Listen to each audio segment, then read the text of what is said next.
Reels वाली बहू। प्रज्ञा को रील्स बनाने का बड़ा ही क्रेज है और वो दिन भर रील्स बनाती रहती है। खाते पीते घूमते फिरते घर में कॉलेज में रील्स बनाने के कारण प्रज्ञा पूरे कॉलेज में हाईलाइटेड है। जहां उसकी रील्स सभी को पसंद आते हैं, वहीं मनीषा चिंता में डूबी रहती है। एक रोज जब खाते हुए प्रज्ञा रील्स बना रही होती है, तब मनीषा कहती है, एक मिनट भी चैन नहीं है इस लड़की को। यह नहीं कि खाना तो आराम से खा ले, लेकिन नहीं, अरे थोड़ी देर रील्स नहीं बनाओगी तो आसमान नहीं टूट पड़ेगा। अरे मम्मी, इसी को तो कहते हैं डिटर्मिनेशन। तुम नहीं समझोगी ये सब। भगवान, इस लड़की को सद्बुद्धि दे। जब देखो तब टेढ़ा बाका मुंह बनाती रहती है। मनीषा की बात का प्रज्ञा पर जरा भी असर नहीं होता और वो खाते खाते रील्स बनाती रहती है। दिन बीतने लगते हैं और देखते देखते प्रज्ञा का कॉलेज भी खत्म हो जाता है। आए दिन कोई ना कोई मनीषा को प्रज्ञा की शादी करवाने का सुझाव दी जाता है।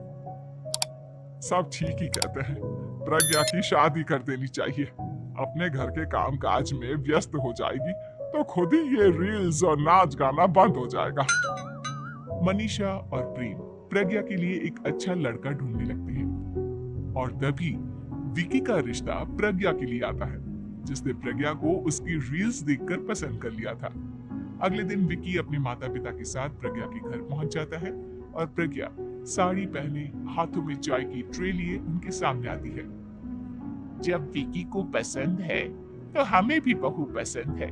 बहन जी, आप बारात की तैयारी कीजिए। एक बार लड़का लड़की अकेले में बात कर ले तो अच्छा रहेगा। हाँ हाँ, क्यों नहीं। मनीषा विकी को प्रज्ञा के कमरे में भेजती है, जहां प्रज्ञा पहले से ही रील्स बना रही होती है।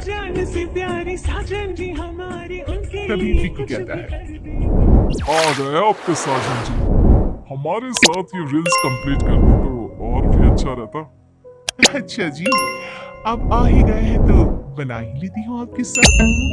दोनों मिलकर रील्स बनाते हैं। जब वी मीट और तुरंत पोस्ट भी कर देते हैं। फिर विकी कहता है, जब आप साड़ी में चाय लेकर आए तब मुझे लगा कि कहीं मैं गलत घर में तो नहीं आ गया।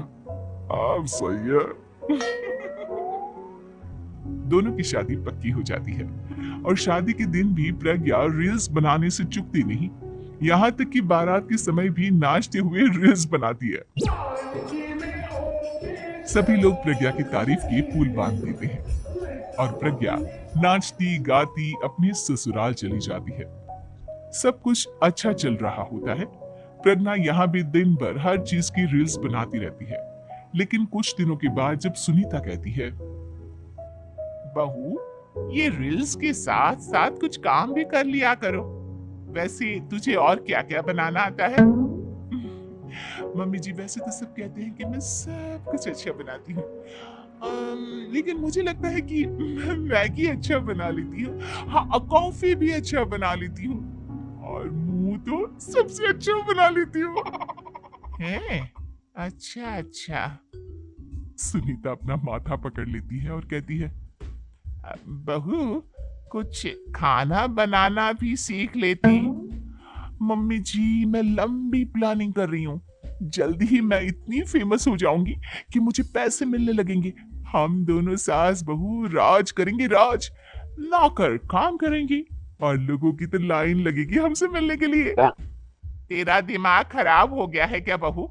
हंसी मजाक तक ठीक है, लेकिन इस तरह घर नहीं चलते। जितना जल्दी हो इस घर के तौर तरीकों को सीख लो। प्रज्ञा मुंह घुमाकर चली जाती है और तुरंत उसी वक्त एक रील बनाती है। ये देख सुनीता का गुस्सा 7वें आसमान पर चला जाता है और विकी के घर आती ही सुनीता उसे सब कुछ बताती है। विकी भी अब प्रज्ञा की इन हरकतों से परेशान हो जाता है। तुम टेंशन मत लो मम्मा, मैं देख लूंगा। विकी कमरे में जाता है तो देखता है कि प्रज्ञा रील्स बना रही है। विकी बड़े ही प्यार से प्रज्ञा से कहता है, प्रज्ञा, इन सब के लिए मैं तुम्हें मना नहीं कर रहा हूँ, लेकिन फिर भी हर वक्त तो ये अच्छा नहीं लगता ना। समझने की कोशिश करो, मुझे भी तुम्हारा थोड़ा वक्त चाहिए। मैं जब ऑफिस से आता हूँ तो मुझे समय देने की जगह इसी में लगे रहते हो। तुम ज्यादा ही सोच रहे हो। तुम भी मेरे साथ रील्स बनाओ ना, तुम्हें भी बहुत अच्छा लगेगा। तुम्हें इज्जत से कोई बात समझ में नहीं आती क्या? दिमाग खराब हो गया है तुम्हारा इस चकाचौंध से। अगर तुमने अपना रवैया नहीं बदला तो मैं तुमसे दूर चला जाऊंगा। तुम ही रिश्ता लेकर आए थे, मुझे लड़कों की कमी नहीं थी और ना आज है। विकी दरवाजा पटक कर चला जाता है। धीरे धीरे विकी प्रज्ञा से दूर होता जाता है। एक रोज मनीषा प्रज्ञा के ससुराल उससे मिलने जाती है। तब सुनीता उससे कहती है, बहन जी अब आई हैं तो कुछ दिन यहाँ रहकर जाइएगा, आप ही का घर है। हाँ मम्मी, बहुत दिन हो गए तुम्हारे साथ एक भी रील नहीं बनाई मैंने। प्रज्ञा तुरंत अपने फोन में रील्स ऑन कर ली। ये सब मुझसे नहीं होता। तेरा ये भूत अभी तक नहीं उतरा क्या? बहन जी आप कुछ कहती नहीं क्या इसे? जब आप ही कुछ नहीं कर पाई तो मैं कर ही क्या सकती हूँ, सास तो वैसी ही बदनाम है। शाम को घर की लाइट चली जाती है और मनीषा प्रज्ञा से कहती है, मेरे घुटनों में बहुत दर्द हो रहा है, तू लाइट का कुछ इंतजाम करना बेटा। अच्छा कैंडल जला देती हूँ मम्मा। प्रज्ञा गाते हुए कैंडल जलाती है और खिड़की के पर्दे के पास रख देती है। मनीषा जिसे बहुत दर्द हो रहा है वो सो जाती है और प्रज्ञा हमेशा की तरह अपनी रील्स में लग जाती है। उधर कैंडल की वजह से पर्दा आग पकड़ लेता है और मनीषा के कमरे में आग लग जाती है।